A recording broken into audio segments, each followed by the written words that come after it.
But stock specific અને સૌથી પહેલાં તો જે એક્સચેન્જીસ રિલેટેડ એક્સપાયરી રિલેટેડ સૌથી મોટા સમાચાર છે તે તમારે ધ્યાન પર રાખવા જરૂરી છે. તે જાણવા માટે જઈશું મારા સહયોગી યોમિક પાસે. યોમિક, ગુડ મોર્નિંગ. ગઈકાલે માર્કેટ બંધ થયા પછી તુરંત જ આ બહુ મોટા સમાચાર સામે આવ્યા હતા જેમાં એક્સચેન્જીસની એક્સપાયરી એક્સચેન્જ થઈ રહી છે, એટલે આ બહુ મહત્ત્વની વાત છે જેને સૌથી પહેલાં આપણે સમજી લઈએ અને સ્ટોક્સ કયા કયા આજે ધ્યાન પર રાખવાના છે. Good morning. જી યસ, ગુડ મોર્નિંગ. હવે સ્વાભાવિક છે કે આપણે જે ગઈકાલે માર્કેટ બંધ થયા બાદ જે સમાચાર આવ્યા હતા, આપણને ખ્યાલ છે કે ઓલરેડી પહેલાં વાર્તાલાપ ચાલુ હતો કે તેમણે સેબીએ પ્રસ્તાવ આપ્યો હતો કે અહીંયાથી હવે ફાઇનલી તેઓ ડિસાઇડ કરે કે અહીંયાથી હવે તેઓ જે એક્સપાયરી તેમને કયો દિવસ જોઈએ છે. તો સૌથી પહેલાં આપણે બીએસસીના જે સમાચાર છે એ આપણે તમને અહીંયાથી સ્ક્રીન ઉપર બતાવીશ.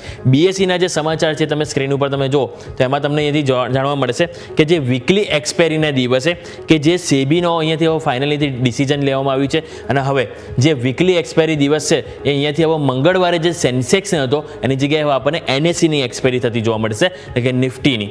અને સામે હવે તમે જે સેન્સેક્સની જે તમને મંગળવારે એક્સપાયરી થતી વીકલી એ હવે તમને જોવા મળશે ગુરુવારના રોજ. એટલે આ એક મોટો નિર્ણય છે. એટલે સ્વાભાવિક છે કે એનએસસીનો શેર એ લિસ્ટેડ નથી.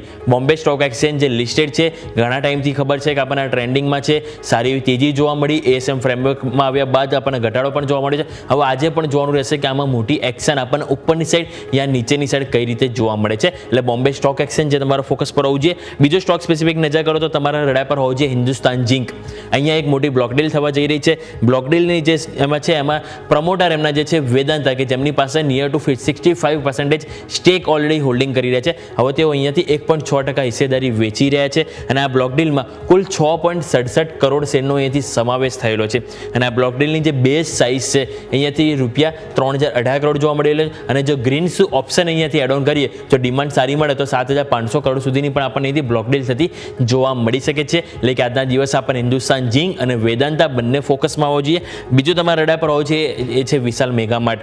આપણને ખ્યાલ છે કે ગઈકાલે એમણે જે પ્રમોટર છે એમણે અહીંયાથી હિસ્સો વેચ્યો છે, રાઈટ. હવે પ્રમોટર એમના જે હતા સમયત સર્વિસ કે જેમણે 19.6% હિસ્સો વેચ્યો. હવે સામે ખરીદનારના નામે તમે જોશો તો એસબીઆઈ મ્યુચ્યુઅલ ફંડ જેમણે 3.6% હિસ્સો ખરીદ્યો, Kotak Mahindra mutual fund 1.7%, HDFC mutual fund 1.6% હિસ્સેદારી. અત્યારે એઝ ઓફ નાઉ આ જે નામ સામે આવે છે કે જેમણે એથી હિસ્સેદારી સામે ખરીદી છે. હાલે વિશાલ મેગામાર્ટ પણ સારી વસ્તુ. ગઈકાલે પણ તમે જો 7-8% ડાઉનસાઇડ બાદ સારો એવો રિકવર બતાવ્યો અને પોઝિટિવ બંધ થયો હતો, કારણ કે મોટા જે મ્યુચ્યુઅલ ફંડ છે કે જેમણે એથી ઇન્ટરેસ્ટ ધરાવ્યો અને હિસ્સો ખરીદ્યો છે. નેક્સ્ટ તમારા રડા પર હોવું જે છે મહિન્દ્રા એન્ડ મહિન્દ્રામાં આપણને ખ્યાલ છે કે જે વાર્તાલાપ અગાઉ ચાલુ હતો કે એસએમએલ ઇસ્યુઝુમાં તેઓ હિસ્સો ખરીદવાના હતા. હવે એના માટે જે સીસીઆઈની મંજૂરી મળી ગઈ છે અને કુલ 58.96% હિસ્સેદારીથી તેઓ ખરીદવા માટે આ મંજૂરી મળી છે. હવે સુમિતોમો જે કોર્પોરેશન છે એમની પાસેથી તેઓ 43.96% હિસ્સેદારી ખરીદશે અને સામે જે ઇસુઝુ મોટર્સ છે એમની પાસે અહીંથી 15% હિસ્સેદારી ખરીદશે અને બાકીનો તેઓએ ઓપન ઓફર લઈને આવશે. વધારાનો 26% હિસ્સો તેઓ અહીંથી ખરીદવાનો અહીંયાથી ઇન્ટરેસ્ટ ધરાવે છે, જેના માટે ₹1554.60 પ્રતિ શેરના ભાવે ઓપન ઓફર તેઓ માર્કેટમાં લઈને આવશે. એટલે મહિન્દ્રા તમારા રડા પર હોવું જોઈએ. ઇવન એસએમએલ ઇસુઝુ પણ તમારા રડા પર હોવું જોઈએ. બંને સ્ટોક તમારો ફોકસ પર હોવો જોઈએ. પોલીકેપ તમારો વોચલિસ્ટમાં જરૂરથી હોવો જોઈએ. અહીંયા સમાચાર છે કે બીએસએનએલ તરફથી ભારત નેટ જે પ્રોજેક્ટ છે એના માટે કુલ ₹6448 કરોડનો કંપનીને ઓર્ડર મળ્યો છે.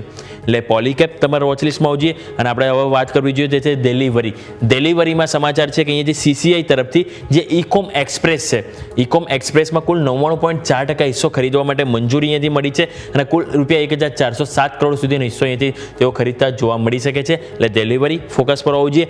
નેક્સ્ટ તમારા સ્ટોક રડા પર હોવું જોઈએ છે રેલટેલ કોર્પોરેશન. અહીંયા કંપનીને એક ઓર્ડર મળ્યો છે. જોરામ ઇલેક્ટ્રોનિક્સ ડેવલપમેન્ટ કોર્પોરેશન છે એમની તરફથી એલઓઆઈ મળ્યો છે અને જે મ્યુઝો ફાઇબર ગ્રીડ નેટવર્ક પ્રોજેક્ટ છે એના માટે આ ઓર્ડર મળ્યો છે અને ઓર્ડરની વેલ્યુ કુલ ઓલમોસ્ટ ₹44 કરોડ તમને અહીંથી ઓર્ડરની વેલ્યુ જોવા મળી છે. એટલે રેલટેલ કોર્પોરેશન તમારા રડા પર હોવું જોઈએ. હવે વાત કરીએ આજે શું ખાસ છે, કઈ ઇવેન્ટ સ્પેસિફિક છે કે જ્યાં તમારું ફોકસ હોવું જોઈએ. તો સૌથી પહેલાં વેદાંત ઓલરેડી આપણે વાત કરી કે હિન્દુસ્તાન ઝિંકના કારણે રડા પર હોવું જોઈએ કે જ્યાં હિસ્સો વેચવાના છે.